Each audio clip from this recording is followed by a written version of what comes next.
भोजपुरी की फिर एक नई सॉन्ग रिलीज हुई है। आप सब जानते होंगे कि किस टाइप की होगी, वल्गर, जिसे गाया है एक फेमस सिंगर ने। बहुत सारे लोग इनके गाने सुनते भी हैं और इन्हें फॉलो भी करते हैं। चलिए आज बात करते हैं इसी बारे में।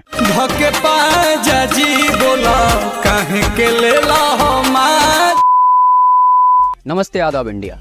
पता नहीं, पहली बात तो ये कि भोजपुरी वाले क्या सोचकर हमेशा मेल वॉइस को फीमेल वॉइस में डब कर देते हैं। गाते कौन है? मेल सिंगर, लेकिन लिपसिंग कौन करते हैं उन पे? फीमेल। और इनके गाने भी इसी तरह के होते हैं कि फीमेल सिंगर गा भी नहीं सकती हैं, इसीलिए मेल सिंगर से गवा कर उसे फीमेल वर्जन में डब करवा कर लिपसिंग उन पर फीमेल करती है। चलिए बात करते हैं इस नए सॉन्ग के बारे में। आप लोग सोच रहे होंगे कि क्या बुरा है इस सॉन्ग में। गाने में बहुत सारे वर्ड ऐसे हैं जिन्हें सुनने के बाद आपको लगेगा कि यार कहाँ से उठाकर ये वर्ड को डाला गया। और इतने बड़े सिंगर इस तरह के गाने गाते हैं और बहुत पहले से गा रहे हैं। अगर बात रहती 5% सॉन्ग की तो कोई बात नहीं है, लेकिन ये है 95% सॉन्ग। मतलब इस तरह के गाने 95% बनते हैं भोजपुरी में, 5% ही अच्छे गाने बनते हैं। जब कोई बड़े सिंगर या बड़े एक्टर किसी किरदार को निभाते या किसी गाने को गाते हैं तो लोग भी उन्हें फॉलो करने लगते हैं, उसी किरदार की तरह, उसी गाने की तरह। तो बड़े एक्टर और बड़े सिंगर्स को बहुत सोच समझ के अपने किरदार और अपने गाने को चुनना चाहिए कि लोगों पर भी इसका इम्पैक्ट पड़ता है, बहुत ज़्यादा इम्पैक्ट पड़ता है। क्योंकि जिनके हम फैन बनते हैं उनकी तरह बनना चाहते हैं। अगर गाने में जो भी सिंगर हैं वो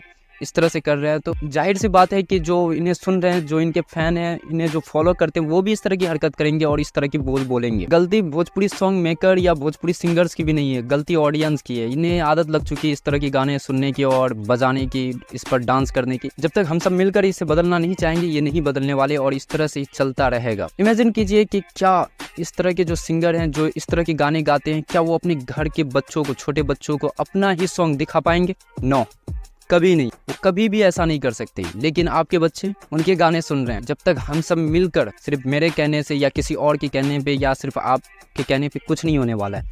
एक मेजॉरिटी होनी चाहिए, तभी बदल सकती है ये इंडस्ट्री। मेजॉरिटी देखे तो आप ज़्यादातर भोजपुरी गाने बहुत ही वल्गर आते हैं और बहुत सारे व्यूज़ भी आते हैं उन पे।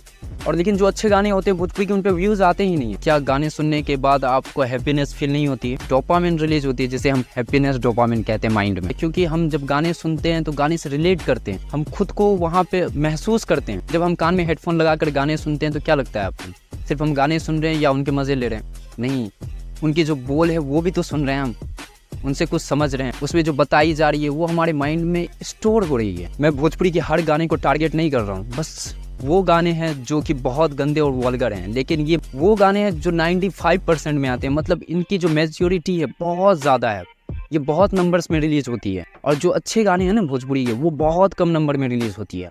तो ये हमें और आपको समझनी होगी। अगर हम चाहेंगे तभी बदल सकते। अगर हम व्यूज़ देंगे ही नहीं तो ये बनाएंगे क्यों? लास्ट में मैं बस आपसे इतना ही कहूँगा कि ऐसे सॉन्ग से अपने बच्चों को बचाए रखिए। देखिए कि वो भी क्या इस तरह के गाने सुनते हैं। अगर सुनते हैं तो उन्हें दूर रखिए इस तरह के गाने से।